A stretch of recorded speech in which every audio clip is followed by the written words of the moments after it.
오늘 우리가 함께 봉독한 마태복음 26장 1절부터 13절의 말씀으로 거룩한 낭비라는 제목으로 함께 말씀 나누겠습니다. 오늘 본문은 크게 두 가지 이야기로 나눠져 있습니다. 1절부터 5절까지는 예수님을 죽이기 위하여 대제사장들과 장로들이 음모를 꾸미고 있는 이야기, 또 이어지는 6절부터 13절까지는 한 여인이 예수님께 향유를 부은 그러한 사건을 이야기하고 있습니다. 먼저 1절은 이렇게 이야기하죠. 예수께서 이 말씀을 다 마치시고 제자들에게 이르셨다라고 그렇게 오늘 성경은 이야기합니다. 이 말씀이란 우리가 지난 시간까지 살펴봤던 마태복음 25장 세 가지 비유에 관한 말씀을 이제는 다 마치시고 제자들에게 이제 26절 들어서면서 제자들에게는 어떠한 모습으로 삶을 실제적으로 살아가야 되는가에 대해서 오늘 우리에게 다시 한번 강조하고 계시다라는 겁니다. 자, 오늘 2절은 이렇게 이야기합니다. 너희가 아는 바와 같이 이틀이 지나면 유월절이라 인자가 십자가에 못 박히기 위하여 팔리리라 하시니라 라고 그렇게 주님은 말씀하십니다. 오늘 2절의 그 배경을 살펴보면 유월절이라고 나옵니다. 유월절, 이스라엘 백성들 가운데 가장 큰 절기이죠. 이스라엘 백성들이 애굽에서 종노릇할 때, 노예 생활할 때 하나님의 크신 은혜로 그들을 이제 애굽의 종살이에서 탈출시키는 가장 극적인 모습이 담겨 있는 절기입니다. 하나님께서는 이스라엘 백성들에게 명하시기를 각 가정에서 어린 양을 잡아 그 피를 문설주에 바르게 되면 주의 사자가 그 문설주에 바른 피를 보고 그 집에서는 죽음을 넘어갈 것이다 라고 그렇게 명하셨기에 넘어간다, 건너뛰다라는 의미의 유월, 그래서 유월절을 그들은 가장 큰 은혜의 날로 보내고 있습니다. 예수님께서는 이 유월절 기간에 어린 양처럼 십자가에 달려 못 박히셔 죽으심으로 인하여 온 인류에게 죽음을 건너뛰게 하는 그러한 은혜를 우리에게 베풀어 주실 것이다 라고 제자들에게 말씀하고 계십니다. 오늘 2절에서 우리가 중요하게 살펴볼 단어가 있다면 오늘 성경은 이렇게 이야기하죠. 팔릴 것이다 라는 그러한 의미입니다. 이 팔릴이다 라고 이야기할 때 우리는 머릿속에서 예수님은 가룟 유다에 의해서 은 30냥에 팔린다, 그러니까 값을 치른다라고 그렇게 여겨지지만 사실 이 팔리리라라는 단어는 넘겨지다, 소유권이 그쪽으로 이양되다라는 의미를 가지고 있습니다. 누구에게 예수님의 그 생명의 소유권이 넘겨지는 것을 의미할까요? 그렇죠. 대제사장들과 장로들에게 예수님의 생명에 관한 권한이 넘겨짐을 이야기하고 있습니다. 그러기에 이어지는 3절부터 5절에 있는 말씀이죠. 그때의 대제사장들과 백성의 장로들이 가야바라 하는 대제사장의 관정에 모여 예수를 흉계로 잡아 죽이려고 의논하되 말하기를 밀란이 날까 하노니 명절에는 하지 말자라고 그렇게 그들은 계략을 짜고 있습니다. 자신들이 덜 피해 보기 위하여 유월절은 피하자라고 그렇게 이야기했더라는 거죠. 왜냐하면 유월절은 해방의 날입니다. 이스라엘에게 그 노예에서 해방되는 뜻깊은 날인 것처럼 지금 성경에 배경되고 있는 이 당시에는 이스라엘 백성들이 로마의 압제 가운데 있었기 때문에 그들의 마음속에서는 이 유월절을 보내면서 이 시기에도 우리에게 메시아가 오셔서 우리를 해방시켜 주셨으면 좋겠다라는 그러한 마음이 모두에게 있었다라는 거죠. 그래서 이 당시에 조그마한 사건이라도 일어나면 혹 사람들이 이목이 집중되고 그것으로 인해서 소요가 일어날까 두려운 나머지 대제사장들과 유다의 장로들은 이 시기만큼은 피하자라고 그렇게 이야기하고 있습니다. 왜 그럴까요? 그렇죠. 이제는 예수님의 그 생명이 자신들에게 왔기 때문에, 넘겨졌기 때문에 자신들의 뜻대로 예수님의 생명을 유월절 이후에 우리가 마음대로 할 수 있다라고 그렇게 그들은 여겼다라는 것을 오늘 성경은 우리에게 보여주고 있습니다. 그런데 오늘 성경을 보면 예수님은 뭐라고 말씀하셨다고요? 2절에 인자는 유월절에 십자가에 못 박히시리라 그렇게 말씀하셨습니다. 반면에 대제사장들과 장로들은 어떻게 이야기했다고요? 야, 명절에는 우리가 피해를 볼 수 있으니까 명절에는 하지 말자라고 그렇게 이야기했다라는 겁니다. 서로 상반된 거죠. 예수님의 생명을 가지고 예수님은 스스로가 유월절에 십자가에 달려 죽을 것이다라고 말씀하시고, 반면에 대제사장들은 아니야, 유월절은 위험해, 명절에는 하지 말자라고 그렇게 이야기했다라는 거죠. 우리가 잘 알다시피 예수님은 언제 돌아가셨습니까? 유월절에 십자가에 달려 돌아가셨습니다. 사실 대제사장들과 장로들은 자신들이 그 예수님의 생명을 좌지우지할 줄 알았습니다. 왜요? 자신들에게는 권력이 있었거든요. 그리고 내부의 첩자인 가룟 유다에 통해서 그 예수님의 생명권을 넘겨받았다라고 그들은 생각했기 때문에 그렇습니다. 그러나 이와 같은 사람의 계획보다 더 큰 것이 오늘 성경에 우리에게 담겨 있음을 이야기하는데, 그것은 무엇이냐? 하나님의 섭리다라는 겁니다. 우리가 이 땅을 살아가면서 많은 사람들이 정말 이거는 왜 이렇게 될까? 어떻게 사람에 의해서 누군가는 피해를 보고 어려움을 당하고, 또한 때로는 우리가 역경을 당한다 할지라도, 불의한 모습이 있다 할지라도 우리가 그런 것들을 바라볼 때에 오늘 성경을 통해서 우리에게 주시는 메시지는 무엇이냐?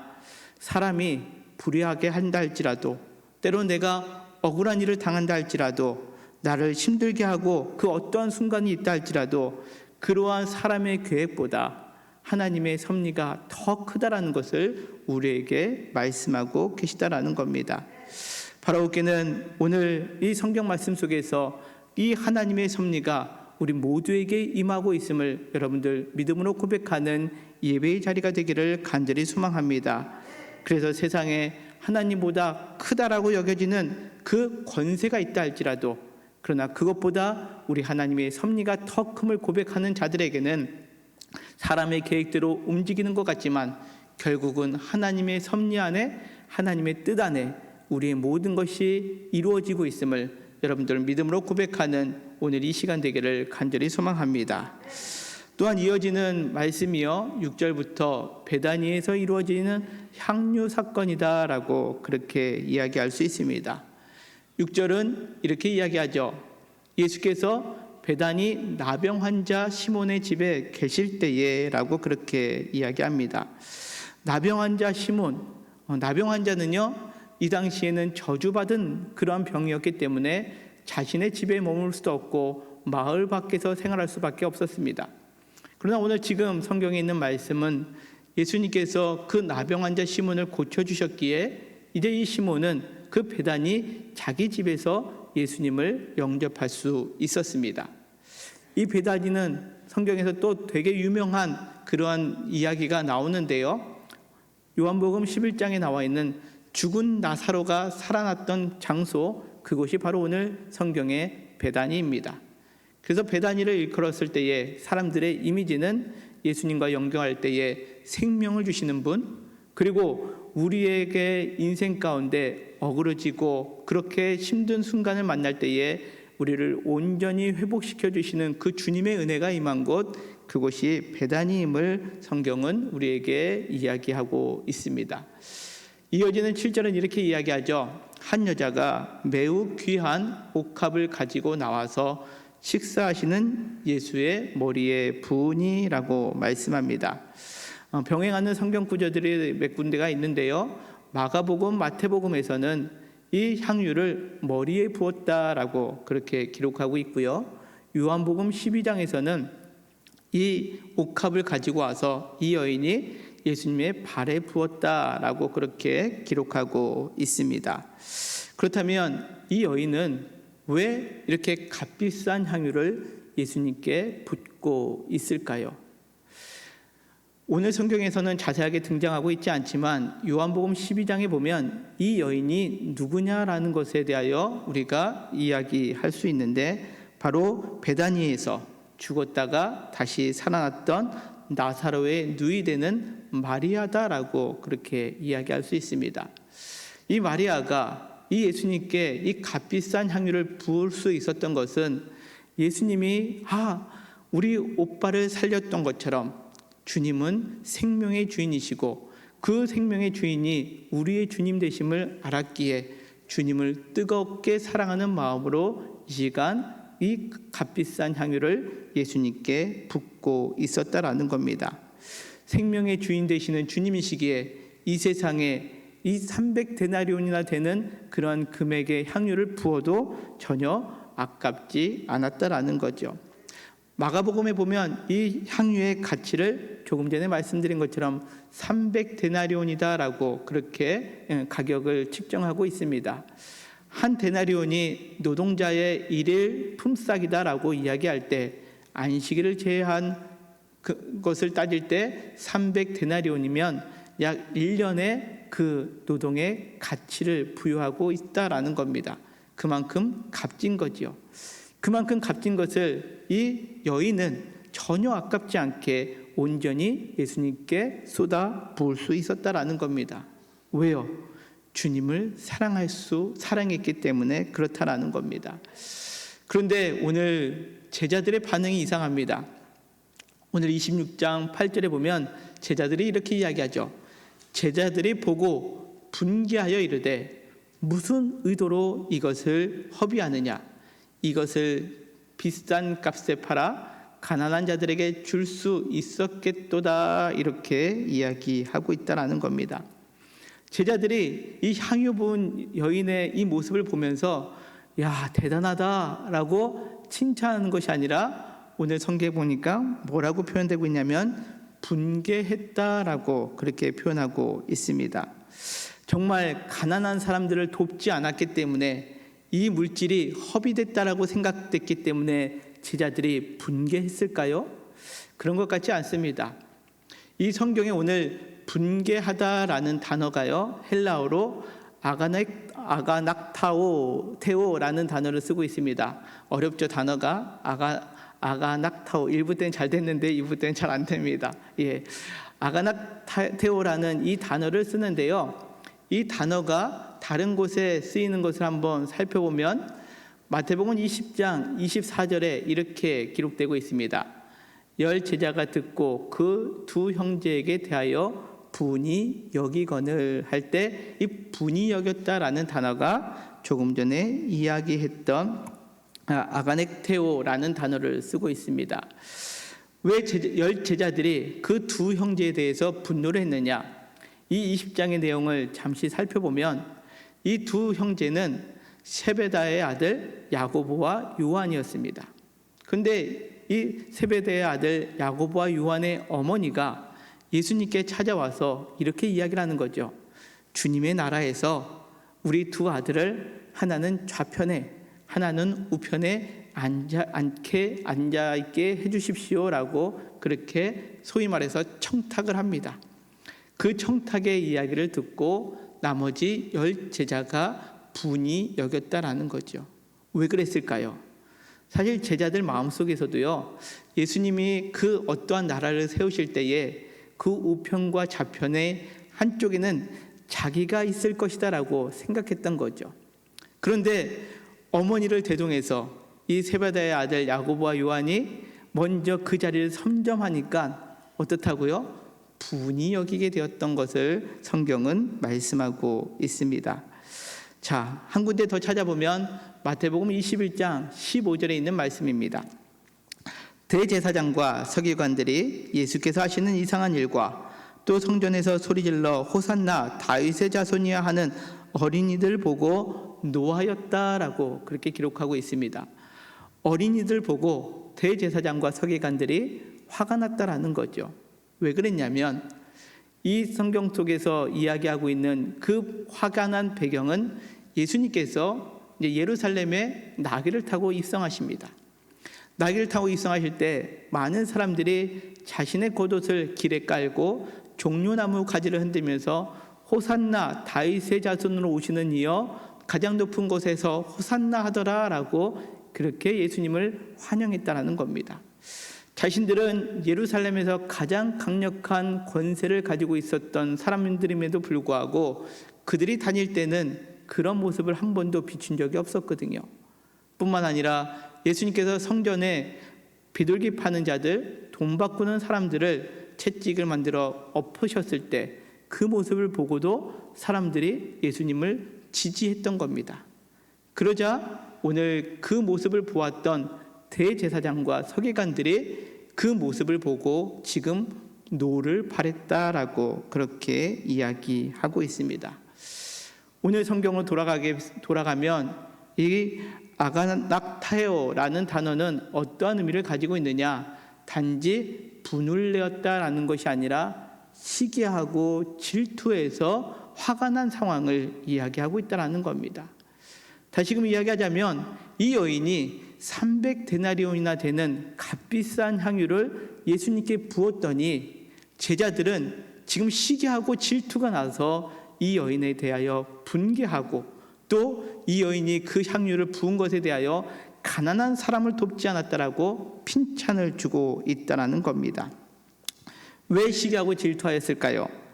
이 여인의 태도를 제자들은 무엇이라고 생각했냐면 단지 예수님께 잘 보이기 위한 하나의 퍼포먼스 이 정도로 본 거죠. 자신들이 예수님 곁에서 예수님께 가장 좋은 것을 받는 사람들이다라고 여겼는데 갑자기 한 여인이 나타나서 예수님께 많은 것을 드렸더니 자신들의 위치가 위축될 것 같고 그 예수님께 대한 서열에서 자신들이 밀릴 것 같기에 이 여인에 대하여 지금 분개하였고 오히려 이 여인이 그 붓는 것들에 대하여 자신들의 것이 아님에도 불구하고 아까워하면서 가난한 사람들을 도와야 된다라고 그렇게 이야기하고 있다는 겁니다. 자, 이러한 모습들이 제자들만의 모습일까요? 그렇지 않는 것 같습니다. 사실 우리 안에 내재되어 있는 모든 사람들이 품고 있는 시기와 질투의 욕망의 모습이 지금 이 제자들을 통해서 우리의 모습을 보게 하고 계시다라는 겁니다. 누군가가 내가 구원자로 믿는 그 예수님을 같이 믿고 아니 더 열심히 믿는 모습을 보면 우리는 그 믿는 모습을 통해서 칭찬하고 격려하고 기뻐해야 되는데 오늘 제자들의 모습과 같이 누군가가 나보다 더 열심히 예수님을 믿으면 어떻다고요? 시기합니다. 질투합니다. 이것은 제자들의 모습이고 어찌 보면 우리들의 모습이 될 수도 있다라는 거죠. 여러분들 혹시 그렇지 않습니까? 옆에서 신앙에 열심히 하는 사람들을 볼 때마다 그 사람들을 보면 우리가 함께 기뻐해야 되는데 때로는 시기 질투가 넘쳐난다라는 거죠. 아니 오히려 반대로 잘 못하면 그들에 대해서 왜 이렇게 못해? 라고 하면서도 내심 내가 쟤보다 좀 더 열심히 하고 있는데 라고 하면서 그 안에 자부심을 느끼는 경우들이 혹 우리는 있지 않습니까? 그러면서 오늘 예수님께뿐만 아니라 그들은 가난한 사람들을 더 돕는 것을 더 중요하다라는 식으로 그들은 이야기하면서 자신의 감정을 속이며 그들에게 그 여인에게 분개하고 있는 모습을 오늘 제자들의 모습 통해서 우리의 모습을 살펴볼 것을 오늘 성경은 말씀하고 있습니다. 그때의 이러한 제자들의 모습을 보면서 예수님은 이렇게 말씀하고 계시죠. 예수께서 아시고 그들에게 이르시되 너희가 어찌하여 이 여자를 괴롭게 하느냐? 그가 내게 좋은 일을 하였느니라. 가난한 자들은 항상 너희와 함께 있거니와 나는 항상 함께 있지 아니하리라. 이 여자가 내 몸에 이 향유를 부은 것은 내 장례를 위하여 함이니라. 내가 진실로 너희에게 이르노니 온 천하에 어디서든지 이 복음이 전파되는 곳에서는 여자가 행한 일도 말하여 그를 기억하리라 하시니라 라고 그렇게 말씀합니다. 여기서 예수님께서 하시는 말씀 가운데 중요한 포인트를 찾자면 예수님께서 아셨다라는 겁니다. 무엇을 아신 걸까요? 그 여인이 왜 예수님께 향유를 붓고 있는지 주님은 아셨습니다. 뿐만 아니라 그 모습을 보면서 지금 분개하고 있는 이 제자들의 그 내면의 깊은 곳도 주님은 아셨다라는 겁니다. 제자들은 사실 예수님께 관심받고 싶었습니다. 더 집중하기를 원했습니다. 훗날 예수님께서 무언가를 하셨을 때에 더 많은 것을 자신들이 누릴 것으로 여겼습니다. 그런데 지금 자신들보다 더 많은 것을 바친 여인이 등장했을 때 그 제자들은 그 여인을 하나의 공동체로 여긴 것이 아니라 경쟁의 대상, 시기의 대상으로 여겼다라는 것, 주님은 이 모든 것들을 아셨다라는 거죠. 그러다 보니 제자들은 자신들이 누려야 할 것들을 이 여인들에게 뺏길 것 같은 상황이기에 지금 분내고 있는 이 모든 상황 주님께서 알고 계시다라는 거죠. 그렇다면 여러분들, 주님께서 이 알고 계시다라는 것이 여러분들에게는 어떻게 다가오고 계십니까? 저는 이 말씀을 들으면서 우리의 마음을 주님께서 아신데 이것이 저와 우리에게 위로가 되기를 바랍니다. 우리의 모든 것들을 아시기에 주님은 우리를 고치시기도 하시고 우리를 새롭게도 하실 수 있는 분이시기 때문에 그렇습니다. 내 마음을 아시기에 때로는 내가 이런 시기와 질투 안에 휩싸여 있는 인생이라 할지라도 주님께서는 우리를 올곧게 인도하여 주실 분이심을 여러분들 아시고 여러분들이 그 주님 앞에 믿음으로 기도하며 나아갈 때에 주님, 나는 이렇게 시기하고 질투가 많은 사람이잖아요. 그럼에도 불구하고 나는 주님께 더 나아가기를 소망합니다라고 고백할 수 있는 그러한 주님과의 깊은 관계를 회복할 수 있는 저와 우리 모두가 되기를 간절히 소망합니다. 주님께서는 이 모든 상황을 아십니다. 그러면서 이 제자들이 이 가난한 사람들에게 돕는 게 더 중요한 것 아닙니까? 라고 했던 그 이야기도 아십니다. 제자들이 가난한 자들을 돕자라고 이야기한 것 주님은 아시죠. 왜냐하면 예수님께서 강조하셨던 부분이기 때문에 그렇습니다. 예수님께서도 우리가 지난주에 살펴봤죠. 예수님께서는 굶주린 자, 목마른 자, 헐벗은 자, 옥에 갇힌 자, 병든 자 다 주님께서는 돌볼 것을 우리에게 명하시지 않았습니까? 그러기에 제자들은 이때다 싶어서 야, 그렇게 값비싼 거는 예수님이 말씀하신 것처럼 가난한 자를 돕는 게 더 좋은 거야 라고 그렇게 이야기하고 있다는 거죠. 근데 오늘 성경에 보니까 이 모든 상황, 특별히 이 가난한 자를 돕자라고 이야기하는 어찌 보면 이론적으로 상식적으로 합리적인 이 말을 통해서 오늘 성경은 무엇을 우리에게 말씀하고 계시냐? 그 말을 통해서 이 여자는 괴로운 가운데 있었다라는 겁니다. 주님을 너무나도 사랑해서 300데나리온이나 되는 값비싼 향유를 예수님께 부었는데 주변에 있는 사람들은 야, 그거를 그렇게 왜 허비해? 오히려 가난한 사람들 더 나누면 더 좋은 거 아니야? 라고 그렇게 이야기한 것이 이 여인에게는 괴롭게 하는 일이었다라는 겁니다. 여인에게 이 괴롭게 하다라는 의미는요, 상처를 주었다라는 거죠. 그리고 그 여인에게 고통을 주었다라는 의미로 성경은 해석할 수 있습니다. 가난한 자를 돕는다는 그 말이 지금 이 여인을 가장 괴롭히고 있다라는 겁니다. 그런데 주님은 이 여인을 왜 괴롭게 하느냐라고 이야기하면서 지금 이 여인에게 또 다른 위로의 말씀을 주시는데 이 여인이 행한 것에 대하여 그가 내게 좋은 일을 행했다라고 칭찬하고 계시다라는 겁니다. 이 여인이 행한 향유를 부어드리는 것 주님께는 좋은 일이었다라는 거죠. 어떤 좋은 일이냐? 12절은 이렇게 이야기를 합니다. 이 여자가 내 몸에 이 향유를 부은 것이 내 장례를 위한 것이다 라고 그렇게 그 여인의 행동에 대하여 주님은 칭찬하고 계십니다. 26장 2절에 이야기한 것처럼 이제 이틀 후면 예수님께서는 십자가에 못 박혀 돌아가실 것입니다. 이러한 죽음에 대하여 이 여인은 미리 그 주님의 장례에 대하여 예비한 것처럼 주님은 그 여인을 칭찬하고 계시다라는 겁니다. 두 번째는 13절입니다.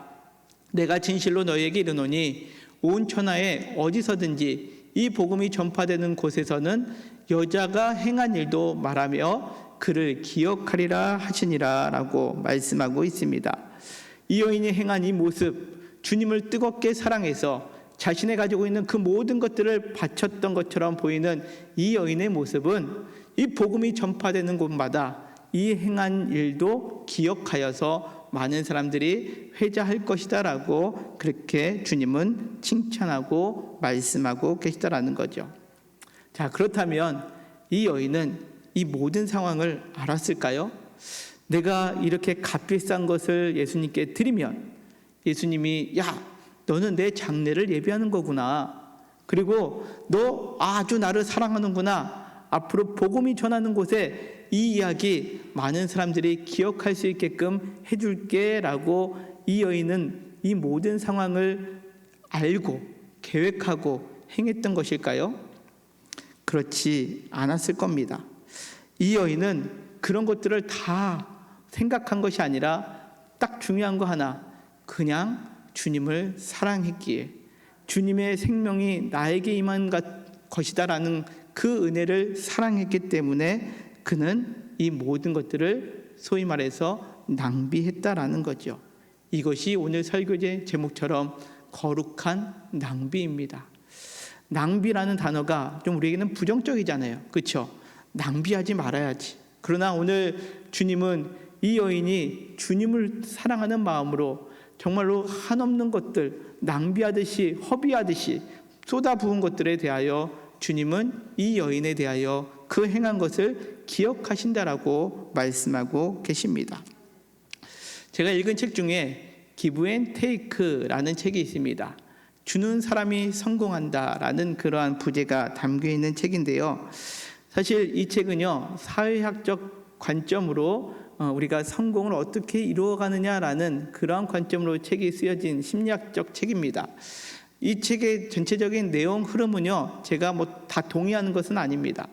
그런데 이 책에서 아주 좀 이렇게 우리가 살펴보고자 하는 그런 내용이 있어서 잠시 이제 이 책을 인용하는데요. 이 책에 보면 사람의 성향을 크게 세 가지로 나눕니다. 어떻게 나누냐면 기버, 그리고 테이커, 매처 이렇게 나눕니다. 기버라는 사람의 성향은 말 그대로 다른 사람들에게 주는 것을 좋아하는 겁니다. 퍼주는 거죠. 소위 말해서 내가 있는 거 막 퍼주는 사람, 이런 사람이 기버라는 성향의 사람이고요. 테이커가 있습니다. 테이커는 저 사람이 나한테 뭘 안 주나? 이러면서 늘 받기만을 원하는 사람이죠. 우리 주변에 그런 분들 계시죠? 왜 나는 안 줘? 왜 나는 안 해줘? 이렇게 이야기하는 분이 계시고요. 매첨은 어떤 성향의 사람이냐면 저 사람이 나한테 하나를 줬네? 그러면 못 견뎌요. 나도 하나를 줘야 돼요.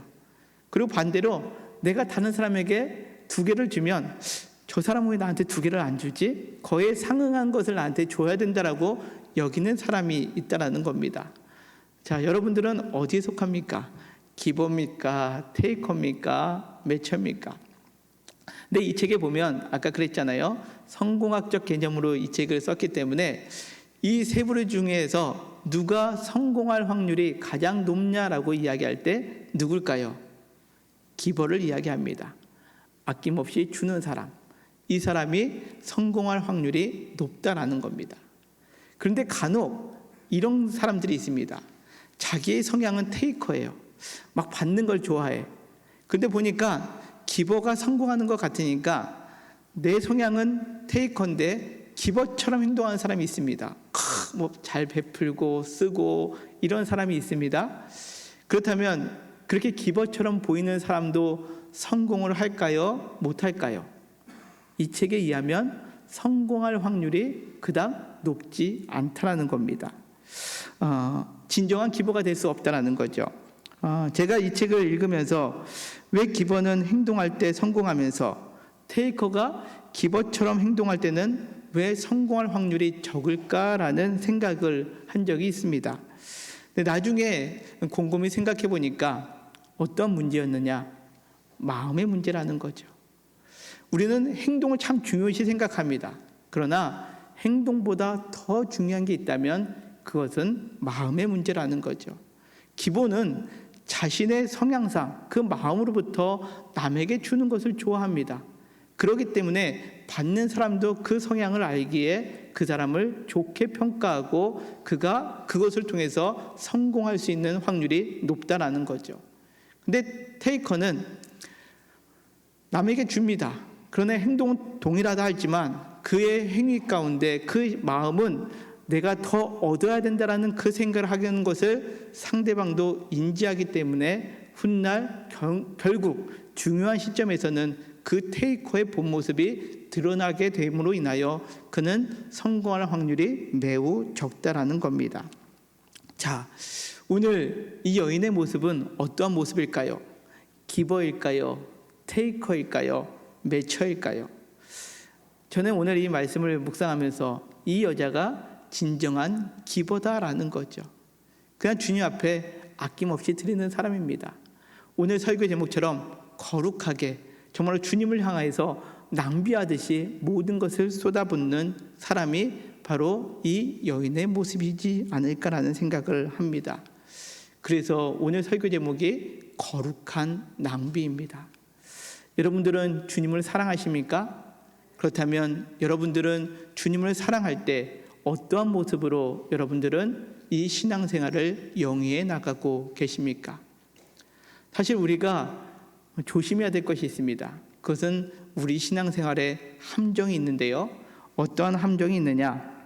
우리는 내가 주님을 향해서 열심히 수고하고 애쓴 만큼 하나님께서는 분명히 나에게 그것에 대하여 보상해 주셔야 된다라는 생각을 하고 있습니다. 그렇지 않나요? 내가 열심히 수고하고 봉사합니다. 그렇다면 나에게 건강을 주시든지 아니면 내가 행하는 생업이 잘 되든지 나에게 아니더라도 내 자손에게 더 많은 이득이 갈 것이다라고 우리는 그렇게 생각하면서 봉사하고 헌신하고 때로는 기도하고 신앙생활을 영위해 나갈 때가 있다는 겁니다. 어찌 보면 당연한 거 아니야? 라고 생각할 수 있죠. 그렇지 않나요? 내가 정말로 주님 앞에 충성을 다했는데 그만큼 하나님께서는 갚아주셔야 되죠 라고 여긴다라는 거죠. 그것은 어찌 보면 신앙생활 속에서 진정한 신앙의 모습, 다시금 이야기하자면 오늘 이 여인처럼 주님을 뜨겁게 사랑하는 마음보다는 테이커나 아니면 매처의 모습처럼 내가 드린 만큼 더 많은 것을 얻고자 하는 그 모습으로 우리가 신앙생활을 할 때가 종종 있다라는 거죠. 이것이 우리 신앙생활의 함정입니다. 그러나 주님은 우리에게 무엇이라고 말씀하고 계십니까? 거룩한 낭비자가 되기를 원하고 계시다라는 거죠. 왜냐하면 예수님께서 우리를 위해서 거룩한 낭비를 행하셨기 때문에 그렇습니다. 예수님은 우리를 위해서 자기 자신을 내어주셨습니다. 오늘 2절에 있는 말씀처럼 자기를 십자가에 내어주시면서까지 우리를 사랑해 주셨다라는 거죠. 세상 사람들이 보았을 때는 가장 미련한 모습을 예수님께서는 행하신 겁니다. 자기를 내어주셨지만 그렇다고 여러분들 모든 사람들이 그 예수님의 사랑에 감사하고 있습니까? 그렇지 않다라는 거죠. 어떤 이들은 이 예수님의 죽으심을 들었어도 감동이 없습니다. 그 사랑에 대해서 반응조차도 없습니다. 오히려 그것을 거부하기도 합니다. 그렇다고 주님께서 야, 내가 준 게 잘못됐네, 내가 괜히 죽은 거 아니야? 혹 우리 주님이 이렇게 마음 먹고 계셨을까요? 그렇지 않다라는 겁니다. 주님은 우리에게 모든 것들을 내어주신 것처럼 우리에게 거룩하게 모든 것들을 쏟아부어 주셨다라는 거죠. 그 사랑을 받았다면 오늘 주님은 말씀하고 계시는 겁니다. 너희가 나로부터 그런 사랑을 받았다면 너희도 나를 향하여 그렇게 사랑하기를 원한다라는 것을 오늘 성경은 우리에게 말씀하고 계시다라는 사실입니다. 때로는 내가 이만큼 드렸으니까 자부심이 넘치는 삶, 내가 이만큼 드렸으니까 이만큼 주실 것이다 라고 여기는 그러한 테이커나 매처의 삶이 아니라 주님께서 우리에게 아낌없이 주셨기에 우리도 그 사랑 안에 머물고 있다면 주님께 아낌없이 드리기를 원하고 계시다라는 사실입니다. 혹시 우리가 예수님을 믿는다고 하면서 예수님을 사랑한다라고 말하면서 여전히 오늘 제자들의 모습처럼 시기와 질투, 불만, 그리고 내가 더 얻고자 하는 그러한 마음으로 혹 신앙생활을 하고 계시는 분들이 있다면 오늘 그 주님께서 우리를 위하여 십자가에 달려 돌아가시는 그 한없이 베풀어 주시는 그 하나님의 사랑 안에서 우리의 마음을 벗어버리고 오늘 이 여인과 같이 아낌없이 주님을 향하여 드릴 수 있는 저와 우리 모두가 되기를 간절히 소망합니다. 특별히 이 사순절 기간에 주님께서 우리에게 자신의 목숨도 내어주신 그 거룩한 낭비를 기억하며 나아가는 저와 우리 모두가 되기를 소망합니다. 그 사랑을 온전히 깨닫고 신앙생활할 때 우리도 주님을 사랑할 때에 모든 것들을 내어줄 수 있는 이 여인과 같은 삶을 살게 하여 주시고, 그래요 주님이 우리를 위하여 자기 자신을 주신 것처럼 나도 그 사랑 가운데 있다면 나도 주님과 같이 거룩한 삶을 살아갈 수 있도록 많은 사람들에게 주는 것에 만족하며 삶을 살아갈 수 있는 사람이 될 수 있도록 이 시간 함께 기도하며 나가는 우리 모든 영통교회 성도님들 되시기를 주님의 이름으로 간절히 축원합니다. 이 시간 우리 함께 다 같이 일어나셔서 찬양 드리셨으면 좋겠습니다. 내게 있는